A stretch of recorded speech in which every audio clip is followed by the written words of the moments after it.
Hello students. So last time we were doing this chapter work, energy and power. So student, in the last class we have started the topic conservative force in this chapter. So we have started the topic conservative force.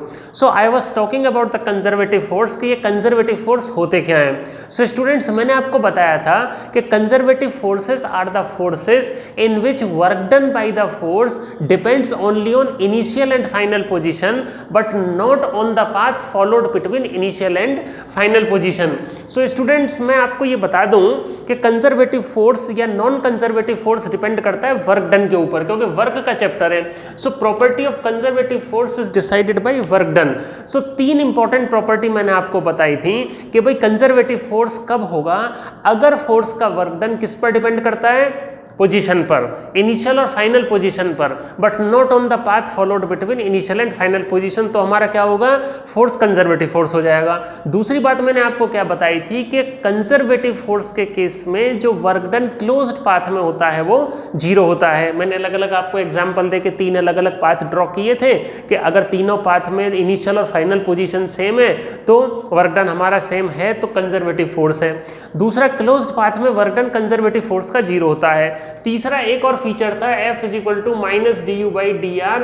अगर हमारा force potential energy के negative derivative के बराबर है, किसी case में अगर लगने वाला फोर्स किसके इक्वल है, minus D you by D R के इक्वल है, तो भी हमारा कंजर्वेटिव फोर्स होगा. सो स्टूडेंट्स, एक बार और मैं आपको रिवाइज करा देता हूं ये कंजर्वेटिव फोर्स क्या होता है. कंजर्वेटिव फोर्स, प्लीज अंडरस्टैंड, बच्चे क्या करते हैं कि बच्चे कहते हैं कि भाई कंजर्वेटिव फोर्स वो फोर्स है जो इनिशियल और फाइनल पोजीशन पर डिपेंड करता है. नहीं, ऐसा नहीं है. ऐसा इसलिए नहीं है क्योंकि फोर्स डिफाइन तो हम कंजर्वेटिव फोर्स कर रहे हैं, लेकिन कंजर्वेटिव फोर्स में जो डिपेंडेंस होती है वो फोर्स के वर्क डन की होती है. तो ये फिर मैं आपको रिपीट कर रहा हूं, conservative force is a force in which work done by the force और work done against the force depends only on initial and final position but not on the path followed between them. एक property हो गया conservative force का. दूसरा, अगर close path में work done zero है तो कंजर्वेटिव फोर्स होगा. तीसरा, अगर F is equal to minus D you by D r की कंडीशन सेटिस्फाई हो रही है तो हमारा फोर्स कंजर्वेटिव फोर्स हो जाएगा. तो ये तीन बात हमारी कंजर्वेटिव फोर्स को लेके हो चुकी थी. और जितने भी जर्नली हम फोर्स डिस्कस कर चुके हैं या करते हैं, कॉमन जो फोर्स होते हैं जैसे ग्रेविटेशनल फोर्स हो गया, इलेक्ट्रोस्टैटिक फोर्स हो गया, मैग्नेटिक फोर्स हो गया, स्प्रिंग हो गया, ये सारे के सारे फोर्स हमारे कंजर्वेटिव फोर्स की कैटेगरी में आते हैं. तो यहाँ पर मैंने आपको एग्जांपल भी दिए थे. और ग्रेविटेशनल फोर्स तो ये जनरली प्रूव करने के लिए एग्जाम में आ जाता है कि भाई ये प्रूव करके दिखाओ कि ग्रेविटेशनल फोर्स हमारा कंजर्वेटिव फोर्स है. तो हम यहाँ पर ये प्रूव कर देने जा रहे हैं. मैं ये क्वेश्चन को डिस्कस भी कर रहा हूँ और मैं इसको एक्सप्लेन भी आपको करूँगा कि prove that gravitational force is a conservative force. So कैसे हम प्रूव करेंगे. तो स्टूडेंट्स, मैंने आपको बताया कि कोई भी एक हम प्रॉपर्टी सेटिस्फाई करा सकते हैं, या तो F equal to minus D you by D r की, या work done is the function of initial and final position, या work done in closed path ये होता है क्लोज पाथ में वर्क डन, ये जीरो के बराबर हो जाए. तो कोई भी एक हमें कंडीशन सेटिस्फाई करनी होती है. यहाँ पर हम सिंपलेस्ट कंडीशन सेटिस्फाई करने जा रहे हैं. तो क्या करने जा रहे हैं कि भाई हम ये करने जा रहे हैं कि हम किसी m मास की कोई बॉडी है, m मास की किसी बॉडी को दो पॉइंट A और B के बीच में मूव कराएंगे और सेम हाइट हम ट्रेवल कराएंगे. We will move an object of mass m फ्रॉम A to B through same height, मतलब डिस्प्लेसमेंट सेम रखेंगे. तो यहाँ पर एक स्ट्रेट लाइन पाथ के थ्रू हम इसको मूव करा रहे हैं A से B की तरफ. तो we will see what is the work done by gravitational force. मैं आपको बता रहा हूँ ना, हमें करना क्या है, हमें करना है कि ग्रेविटेशनल फोर्स का जो वर्क डन है वो पाथ पर डिपेंड नहीं करता, पोजीशन पर डिपेंड करता है. ये प्रूव करने के लिए कि gravitational force is a conservative force. हमें क्या प्रूव करना है, हमें प्रूव करना है gravitational force is a conservative force. So gravitational force is a conservative force prove करने के लिए हम ग्रेविटेशनल फोर्स का वर्क डन कैलकुलेट करेंगे वाया थ्री डिफरेंट पाथ. इस पाथ वन में बॉडी को A से बी तक लेके जाया जा रहा है through some height h। So work done by the gravitational force, work done is equal to force into displacement. Important point यहां पर ये है कि फोर्स और डिस्प्लेसमेंट के बीच में एंगल कितना है, देखो जरा, बॉडी को ऊपर लेके जा रहे हैं और ग्रेविटेशनल फोर्स किधर लगता है, ग्रेविटेशनल फोर्स नीचे लगता है, बॉडी का डिस्प्लेसमेंट ऊपर, फोर्स नीचे, एंगल थीटा कितना हुआ 180 डिग्री। सर cos 180 तो -1 होता है, तो -1 होता है तो मैं भी तो बोल रहा हूं ना -mgh आ जाएगा। So -mgh is the work done by gravitational force in this case when body is moved from A to B through height h। समझ में आया? हाँ सर समझ में आया। Now we will calculate the work done in moving the object through same height but different path. मैं अब दूसरा पाथ अडॉप्ट कर रहा हूं। पहले मैं बॉडी को ए से बी की तरफ लेके गया, m मास की बॉडी को ए से बी की तरफ लेके गया वाया स्टेट, मैंने सीधा चलाया। अब मैं क्या कर रहा हूं, इंक्लाइंड सरफेस पर बॉडी को चला रहा हूं, बट डिस्प्लेसमेंट मेरा अब भी सेम है, वर्टिकल डिस्प्लेसमेंट अब भी सेम है। तो यहां से हमने इंक्लाइंड सरफेस पर चलाया। आप पूछोगे सर अब कितना वर्क डन होगा, तो work done is equal to force into displacement. आपको ये ध्यान रखना है कि जो एक्सेलरेशन इंक्लाइंड सरफेस पर होता है g sine theta, so m a की जगह जी साइन थीटा एस। अब ये जी साइन थीटा किधर होता है, g sine theta is down the plane, body is moved up the plane, तो थीटा कितना होगा, सीधी सी बात है थीटा 180 डिग्री होगा। सो cos 180 -1, so -mg sin theta into S, sine theta perpendicular upon hypotenuse, so h by S cancel हो गया, -mgh। तो work done कितना आ गया, -mgh। तो आपने देखा कि पहले वाले पाथ में जब बॉडी को स्ट्रेट लाइन के थ्रू मूव कराया था h हाइट से, तो वर्क डन -mgh आया, work done by gravitational force. दूसरे केस में when body is moved up the plane along an inclination, so work done -mgh आ गया। नाउ तो तीसरा केस हम ले रहे हैं, वो स्टेयर वाला ले रहे हैं। इस थर्ड केस में displacement is same from A to B, vertical displacement is same h, but stairs में some vertical displacement y1 then horizontal x1 y2 x2 इस तरह से stairs में। सो स्टूडेंट्स आपको ये ध्यान रखना है कि ये जो horizontal displacement है this is perpendicular to the force। तो क्या होता है जब फोर्स और डिस्प्लेसमेंट परपेंडिकुलर होते हैं, तो जब फोर्स और डिस्प्लेसमेंट परपेंडिकुलर होते हैं तो हमारा वर्क डन होता है 0। ये तो सबको पता है कि जब फोर्स और डिस्प्लेसमेंट परपेंडिकुलर होते हैं तो वर्क डन तो 0 होता है। अरे याद नहीं है आपको जब मैंने बताया था load coolie is carrying some load over his head and moving on a horizontal platform, simple सा फंडा है, वर्क डन 0। सो ये जितने भी हॉरिजॉन्टल डिस्प्लेसमेंट्स हैं x1 x2 x3 and so on, इनमें हमारा वर्क डन 0 होने वाला है।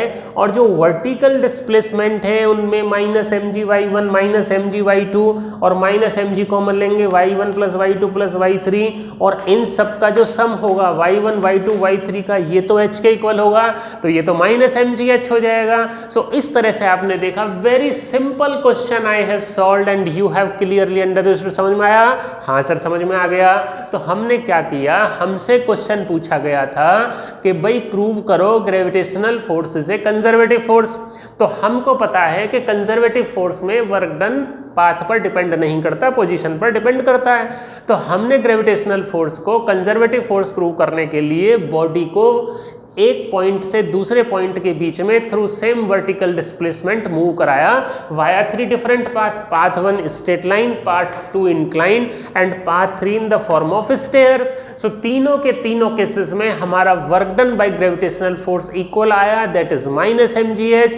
Therefore we can say that gravitational force is a conservative force. तो यहाँ आप लिख भी सकते हैं, since work done is same in all the three cases, therefore gravitational force is a conservative force. Gravitational force is a conservative force.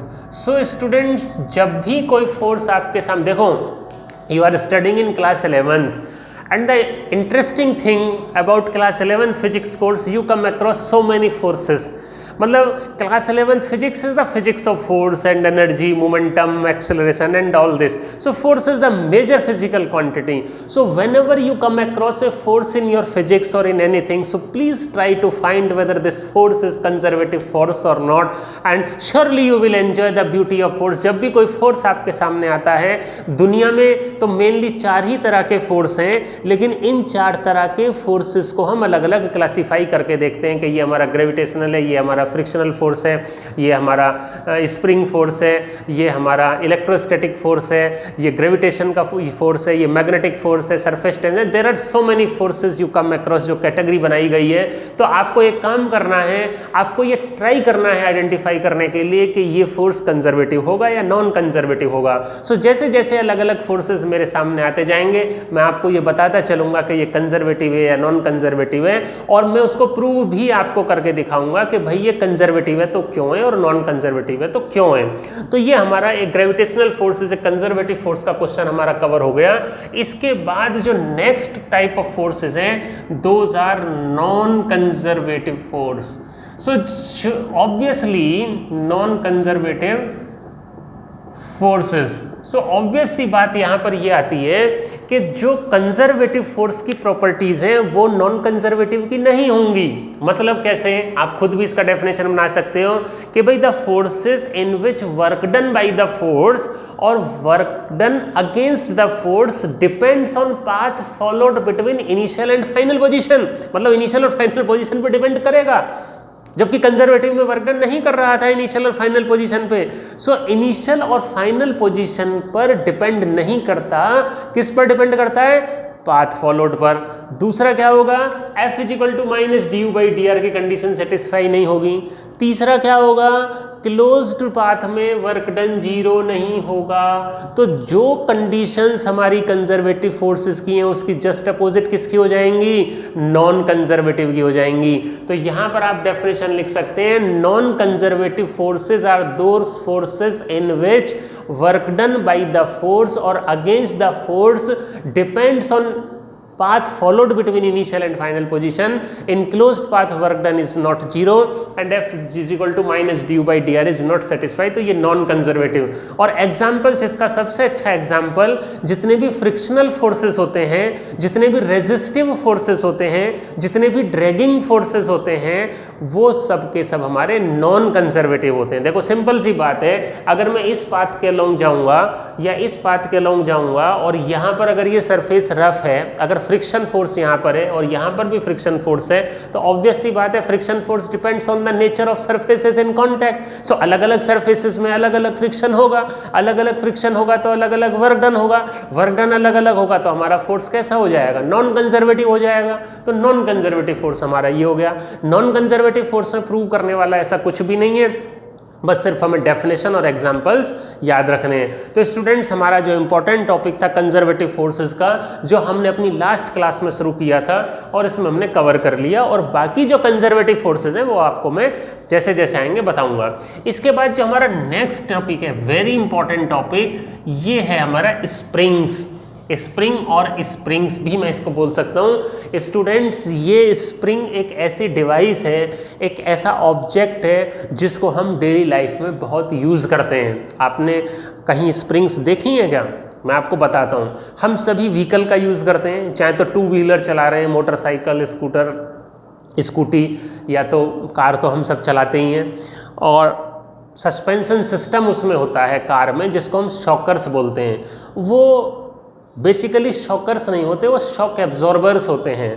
तो आपने देखा होगा, जितनी बड़ी गाड़ी होती है, जितनी अच्छी गाड़ी होती है, जितनी गाड़ी लग्जरी होती है, जितनी कॉस्ट गाड़ी की ज़्यादा होती है, उसमें उतना ही कंफर्टेबल जर्नी होता है. सो कंफर्टेबल जर्नी का मतलब ये हो गया कि जब हमारा रोड रफ आएगा, मतलब गड्ढे होंगे सड़क में, सड़क ऊंची नीची होगी, मतलब स्मूथ नहीं होगी, रफ रोड होगी, तो उसमें जो गाड़ी का जो सस्पेंशन सिस्टम है, शॉक एब्जॉर्बर्स हैं, वो अच्छी क्वालिटी के होते हैं. तो मतलब शॉक एब्जॉर्बर्स जो सस्पेंशन सिस्टम होता है वो स्प्रिंग की हेल्प से ही मिलकर बना हुआ होता है। सो spring is basically N elastic object. Spring क्या होती है? इलास्टिक ऑब्जेक्ट होती है जो सस्पेंशन सिस्टम में, शॉक एब्जॉर्बिंग सिस्टम्स में हमारा जिसका काफ़ी यूज़ होता है। सोफ़ा जो होते हैं, जो सिटिंग अरेंजमेंट, जो चेयर्स होती हैं, गेम्स वगैरह में हम लॉन्ग जंप में, हाई जंप में सस्पेंशन स्प्रिंग वाला सिस्टम यूज़ करते हैं। सो स्प्रिंग पुश के लिए और पुल के लिए हम जनरली स्प्रिंग्स को यूज़ करते हैं। सो अलग अलग तरह की स्प्रिंग्स होती हैं, अलग अलग पर्पज़ के लिए। सॉफ्ट स्प्रिंग होती है, हार्ड स्प्रिंग होती है। तो ये स्प्रिंग होती क्या है मैं आपको यहाँ पर बता दे रहा हूँ। Spring is an elastic body which is used to store energy. मतलब क्या होता है कि स्प्रिंग को अगर हम स्ट्रेच करें या स्प्रिंग को हम कंप्रेस करें तो स्प्रिंग में एनर्जी स्टोर हो जाती है। और ये तो आपको पता ही है कि स्टोर्ड एनर्जी क्या होती है। Stored energy is the potential energy. जितनी भी स्टोर्ड फॉर्म ऑफ एनर्जी होती हैं वो सब की सब पोटेंशियल एनर्जी की फॉर्म में होती हैं। तो स्प्रिंग के अंदर जो स्टोर्ड एनर्जी होती है, कब? जब हम स्प्रिंग को स्ट्रेच करते हैं या कंप्रेस करते हैं। So that is called the elastic potential energy stored in A spring. वो भी हम डिस्कस करेंगे। उससे पहले हम स्प्रिंग का बिहेवियर डिस्कस करना चाह रहे हैं। तो जिस स्प्रिंग की मैं बात कर रहा हूं आपसे बच्चों, वो स्प्रिंग एक इलास्टिक स्प्रिंग है। देखो जरा, बहुत इंपॉर्टेंट और बहुत इंटरेस्टिंग है। यू विल श्योरली एंजॉय, आपको बिल्कुल समझ में आएगा। ये मेरी एक स्प्रिंग है और मैंने इसको इस सपोर्ट से, मतलब स्प्रिंग के दो एंड होते हैं, एक एंड को मैंने इससे बांध के रखा है, दूसरे एंड पर मैंने एम मास का ब्लॉक बांध के रखा है। अब होता क्या है कि ये स्प्रिंग मेरी नेचुरल स्प्रिंग है। स्प्रिंग जो होती है उसकी अपनी नेचुरल लेंथ होती है। तो ये नेचुरल लेंथ में spring is lying on the surface connected with the block and other end is connected to the rigid support. Okay, अभी मैंने स्प्रिंग को कुछ नहीं किया, स्ट्रेच नहीं किया, कंप्रेस नहीं किया। Spring is in natural state, so this is the natural length of the spring. अब मैं क्या करता हूं, इस स्प्रिंग को फोर्स लगा के खींच देता हूं। सपोज राइट साइड में मैंने इसको खींच दिया। सो क्या होगा, ये इक्विलिब्रियम पोजीशन है। ये इक्विलिब्रियम पोजीशन है, नॉर्मल पोजीशन है। जब नॉर्मल पोजीशन से ब्लॉक को पुल किया और स्प्रिंग को स्ट्रेच किया, स्प्रिंग को इलोंगेट किया, तो क्या होता है, स्प्रिंग के अंदर एक फोर्स बिल्डअप हो जाता है। समझ लो ध्यान से बच्चों, वेरी इंपॉर्टेंट थिंग। स्प्रिंग के अंदर एक फोर्स बिल्डअप हो जाता है। उस फोर्स को बोलते हैं रिस्टोरिंग फोर्स। रिस्टोरिंग फोर्स एक ऐसा फोर्स होता है which develops in a body and has a tendency to bring back the body to its original position. So that force is called the spring force. जैसे ही मैं इसको इधर push करूंगा, ये मैंने अप्लाइड फोर्स F लगाया है और मेरा स्प्रिंग फोर्स इसके अपोजिट बिल्डअप हो जाएगा। स्प्रिंग फोर्स हमेशा किधर होता है, मीन पोजीशन की तरफ। इस x = 0 को हम क्या बोलते हैं, मीन पोजीशन और इक्विलिब्रियम पोजीशन। ठीक है। सो मैंने डिस्प्लेसमेंट, इंपॉर्टेंट बात है, स्प्रिंग को डिस्प्लेस किया मैंने राइट में और उसके अंदर जो स्प्रिंग फोर्स बिल्डअप हुआ वो लेफ्ट में। Spring force is always towards the mean position. Spring force is always towards the mean position. समझ में आ गया? हाँ सर समझ में आ गया। आगे चलते हैं। तो जब मैंने स्प्रिंग को स्ट्रेच किया तो स्प्रिंग के अंदर एक रिस्टोरिंग फोर्स डेवलप हो गया और रिस्टोरिंग फोर्स की टेंडेंसी स्प्रिंग को अपनी ओरिजिनल पोजीशन में लाने की होती है, मीन पोजीशन में लाने की होती है। इसलिए spring force is always towards the mean position. अब देखो, ये तो एक बात हो गई। अब मैं स्प्रिंग को स्ट्रेच करने के बजाय कंप्रेस भी कर सकता था। सपोज सेकंड केस में मैंने स्प्रिंग को कंप्रेस कर दिया, मतलब कंप्रेस भी ना कर सकते, उसको स्ट्रेच भी। स्प्रिंग तो इलास्टिक है, उसको या तो कंप्रेस करो या स्ट्रेच करो। सेकंड केस में मैंने इसको कंप्रेस कर दिया। एक्स डिस्प्लेसमेंट मैंने ब्लॉक में लगाया। X displacement is produced by compressing the spring.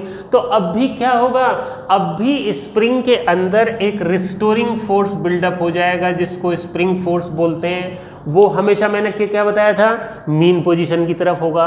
तो मतलब कहने का ये हो गया कि जो हमारी इलास्टिक स्प्रिंग होती है, जब हम उस पर कोई फोर्स लगाते हैं, when an external force is applied on a spring, whether spring is stretched और compressed, then a restoring force develops into the spring which is called the spring force and this spring force depends on the displacement, depends on the displacement. So एक scientist थे हमारे, Hooke's law, उन्होंने इसका formula हमारा बताया कि भाई किसी स्प्रिंग को स्ट्रेच करने से या कंप्रेस करने से उसमें कितना स्प्रिंग फोर्स बिल्डअप होता है, that F is directly proportional to minus x.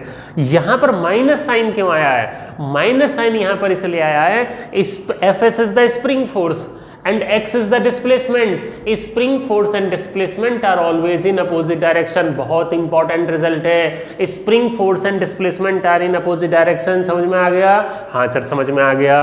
F S is equal to minus के एक्स, बहुत इंपॉर्टेंट है, F is equal to minus के X. F is equal to, या कई बुक्स में आप इसको देखोगे ये F is equal to minus के एक्स करके भी लिखा हुआ होता है, मतलब spring force F is equal to minus के एक्स और F S is equal to. तो यहाँ पर जो प्रोपोर्शनलिटी कांस्टेंट है वो हमने क्या लिया है? के लिया है, और इस के को हम बोलते हैं स्प्रिंग कांस्टेंट, स्प्रिंग कांस्टेंट और फोर्स कांस्टेंट। अब ये स्प्रिंग कांस्टेंट हमारा क्या बताता है? स्प्रिंग कांस्टेंट हमें स्प्रिंग की नेचर के बारे में बताएगा। किस बारे में बताएगा? स्प्रिंग की नेचर के बारे में। तो अगर हमारा के की वैल्यू लार्ज है, के की वैल्यू लार्ज है, तो इसका मतलब होता है हार्ड स्प्रिंग। क्या मतलब होता है? Hard spring. और के अगर हमारा स्मॉल है तो इसका मतलब होता है सॉफ्ट स्प्रिंग। सो स्टूडेंट्स, आप जरा इस चीज को इमेजिन करो कि आपने अपनी लाइफ में कहाँ कहाँ स्प्रिंग्स देखी हैं। कई जगह आपने देखी होंगी बहुत स्मॉल स्प्रिंग्स होती हैं, जैसे पेन के अंदर जो पेन होता है ना, इसको हम बंद करते हैं, खटके वाला जो पेन होता है उसमें बहुत छोटी स्प्रिंग होती है पेन में, ठीक है, तो वो सॉफ्ट स्प्रिंग होती है और उसका के बहुत कम होता है, उसका फोर्स कांस्टेंट, स्प्रिंग कांस्टेंट बहुत कम होता है, 1, 2.5 इस तरह से। और बहुत हार्ड स्प्रिंग्स भी आपने देखे होगी, कार जो होती है, कार में इंजन के नीचे आप अगर देखेंगे तो बहुत मोटे मोटे स्प्रिंग होते हैं, या जो ट्रेन की जो कोच होती है, रेलवे का जो कोच होता है, उसके अंदर बहुत मोटे मोटे स्प्रिंग्स होते हैं, तो वो हार्ड स्प्रिंग्स होते हैं, उनका के 10,000, 50,000, 5 लाख तक का के उसका होता है। सो ये के हमें बताता है कि स्प्रिंग कैसा है, सॉफ्ट स्प्रिंग है कि हार्ड स्प्रिंग है। फिलहाल तो आप यही याद रखो, F is equal to minus के एक्स, बहुत इंपॉर्टेंट रिजल्ट है, हम इसका एक्सटेंसिव यूज करने वाले हैं। तो स्प्रिंग का आपको बात समझ में आ गया? हाँ सर समझ में आ गया। स्प्रिंग में क्या होता है, जब किसी स्प्रिंग को हम स्ट्रेच करते हैं या कंप्रेस करते हैं तो स्प्रिंग में एक फोर्स बिल्डअप होता है जिसको हम स्प्रिंग फोर्स बोलते हैं, उसकी value F is equal to minus के एक्स होती है। अब मेरे को आप ये बता दो, पिछली क्लास में या उससे पिछली क्लास में मैंने आपको बताया था work done by variable force, बोलो बताया था कि नहीं? क्या बताया था work done by variable force? आप बोलोगे सर आपने ये बताया था कि अगर हमारा कोई वर्क डन का जर्नली फॉर्मूला तो W is equal to F dot x होता है, अगर हमारा वेरिएबल फोर्स है तो हम उसका work done DW is equal to F d x लिख देते हैं, ओके।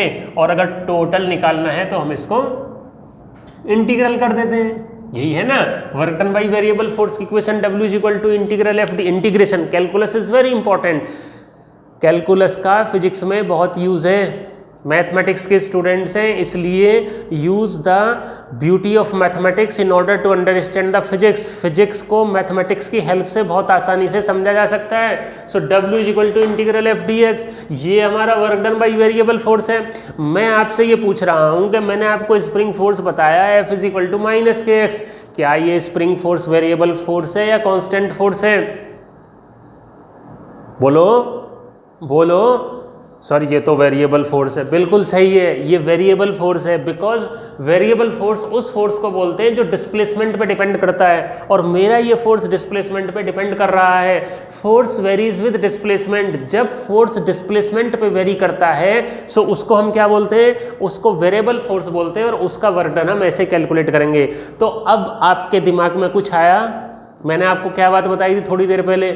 थोड़ी देर पहले मैंने आपको बताया था कि जब भी कोई फोर्स आपके सामने आए तो आप ये जानने की कोशिश करो कि ये फोर्स कंजर्वेटिव है कि नॉन कंजर्वेटिव है, और अगर कंजर्वेटिव है तो प्रूव करो भाई, अगर कंजर्वेटिव है तो प्रूव करो। कैसे प्रूव करो? कंजर्वेटिव फोर्स की कंडीशंस देखो, वो कंडीशंस अगर सेटिस्फाई हो रही हैं तो हमारा कंजर्वेटिव है, नहीं तो नॉन कंजर्वेटिव है। अब देखो हम क्या करने जा रहे हैं, आपको इतना तो याद होगा, अभी थोड़ी देर पहले ही मैंने कहा है कि ये फोर्स हमें देखना है कि मैंने एक नया फोर्स बताया। मैंने आपको जब स्प्रिंग चैप्टर स्टार्ट किया तो मैंने एक नया फोर्स स्प्रिंग के बारे में बात की। जब मैंने स्प्रिंग के फोर्स के बारे में बात की तो आपके दिमाग में क्वेश्चन आया होगा कि ये जो सर बता रहे हैं स्प्रिंग फोर्स, ये कंजर्वेटिव है कि नॉन कंजर्वेटिव है। सर ने बोला था कंजर्वेटिव, नॉन कंजर्वेटिव, और सर ने बताया स्प्रिंग फोर्स, तो ये कंजर्वेटिव नॉन कंजर्वेटिव, तो पता लगाते हैं कंजर्वेटिव नॉन कंजर्वेटिव क्या होता है। देखो जरा, let us try to solve this question, very interesting. Okay, so मैं यहाँ पर पता लगाने जा रहा हूँ कि स्प्रिंग फोर्स कंजर्वेटिव है कि नॉन कंजर्वेटिव है। अगर मैं आपसे ये कह दूं कि spring force is a conservative force, I say spring force is a conservative force, spring force is a conservative force. Okay, तो कैसे प्रूव करोगे? कोई भी condition, work done is the function of initial and final position, या तो ऐसे, या work done in closed path 0, या F is equal to minus du/dx। ये तीन में से एक भी कंडीशन सेटिस्फाई हो जाएगी। अब देखो, work done by spring force निकालना है, और स्प्रिंग फोर्स कैसा फोर्स है? वेरिएबल फोर्स है। सो वेरिएबल फोर्स का वर्क डन क्या होता है? पहले हम small work done in small displacement निकालेंगे। Small work done in small displacement, dw is equal to F dot dx, F dx cos, बताओ कितना होगा? एफ dx कॉस, फोर्स और डिस्प्लेसमेंट के बीच में कितना एंगल होता है स्प्रिंग फोर्स के केस में? मैंने आपको बताया था सर ने कि फोर्स और डिस्प्लेसमेंट तो अपोजिट डायरेक्शन में होते हैं, फोर्स और डिस्प्लेसमेंट अपोजिट डायरेक्शन में है, तो एंगल कितना होगा? 180 degree, 180 degree. So cos 180 minus 1 minus F dx, total work done integral करेंगे इनिशियल पोजीशन से फाइनल। मान लो हमारी स्प्रिंग कोई इनिशियल पोजीशन में है, x1 xi इनिशियल पोजीशन, उसको डिस्प्लेस करके हमने स्ट्रेच करके या कंप्रेस करके फाइनल पोजीशन में पहुंचा दिया xf में, तो हमारा इंटीग्रेशन x1 टू x2 कर लो या xi टू xf कर लो। f dx, f की वैल्यू पुट कर दो, xi to xf, f is equal to minus kx dx। So k x dx का integral x square by 2 xi to xf, so ये हाफ के x, एक बार x की जगह xf लिखेंगे, xf स्क्वायर माइनस xi। देखो कुछ यहाँ पर आपको समझ में आया? हाँ सर समझ में तो कुछ आ रहा है। क्या आ रहा है? वर्क डन की जो वैल्यू निकल के आई हाफ के xf square minus xi square, यहाँ पर मेरा 1/2 और k तो कांस्टेंट हो गया, xf फाइनल पोजीशन हो गई, xi इनिशियल पोजीशन हो गई, तो work done depends only on initial and final position. यहाँ पर मेरा कोई भी x नहीं है, यहाँ पर मेरा केवल इनिशियल x और फाइनल x है, इनिशियल पोजीशन और फाइनल पोजीशन यहाँ पर मेरी है। तो work done depends on initial and final position, therefore force is conservative force. बोलो समझ में आया? हाँ सर समझ में आ गया। देखो, since work done depends on initial and final position, therefore spring force, therefore spring force is a conservative force, spring force is a conservative force. Okay, अब देखो ये मेरा इनिशियल से फाइनल में था, इनिशियल टू फाइनल मतलब W1 से 2 में अगर जाना है तो वर्क डन कितना होगा? हाफ के x2 square minus x1 square, और फिर 2 से 1 में वापस आना है तो कितना होगा? हाफ के x1 square minus x2 square. मतलब मैं 1 से 2 में जाऊंगा तो वर्क डन होगा हाफ के x2 square minus x1 square, और स्प्रिंग को 2 से फिर 1 में लेके आऊंगा, मतलब क्लोज्ड पाथ में करूंगा तो वर्क डन होगा हाफ के x1 square minus x2 square, मतलब क्लोज्ड पाथ में कितना होगा, अगर मैं इन दोनों को ऐड कर देता हूं, so work done in closed path, if these two are added, तो क्लोज्ड पाथ में क्या होगा, ये तो वैया कट जाएगा, ये तो कट जाएगा, तो वर्क डन कितना आ जाएगा, 0। सो क्लोज्ड पाथ में वर्क डन 0 हो गया। तो मैंने दो कंडीशंस यहाँ पर सेटिस्फाई कर दी हैं। स्प्रिंग फोर्स को कंजर्वेटिव फोर्स प्रूव करने के लिए मैं दो कंडीशंस यहाँ पर सेटिस्फाई कर चुका हूँ। एक तो work done depends on initial and final position, work done in closed path is 0। तीसरी condition F is equal to minus du/dx के लिए हमें स्प्रिंग की पोटेंशियल एनर्जी पता होनी चाहिए, जो मैं अगली क्लास में आपको कराऊंगा, और उससे भी हम स्प्रिंग फोर्स को कंजर्वेटिव फोर्स प्रूव करेंगे। तो स्टूडेंट्स ये आप जान लो, ये समझ लो कि spring is a very important topic in every exam. Questions are asked based on the spring, and spring theory को हमें बहुत अच्छे से डिस्कस करना है, सो दैट हम स्प्रिंग की सारी प्रॉब्लम्स को सॉल्व कर सकें, और हम लास्ट का जो सेकंड लास्ट चैप्टर ऑसिलेशन का है उसमें भी हम स्प्रिंग को डिस्कस करते हैं और स्टडी करते हैं। सो इसको ध्यान से आपको समझना है। Spring is very important topic. Okay, thank you and thank you so much.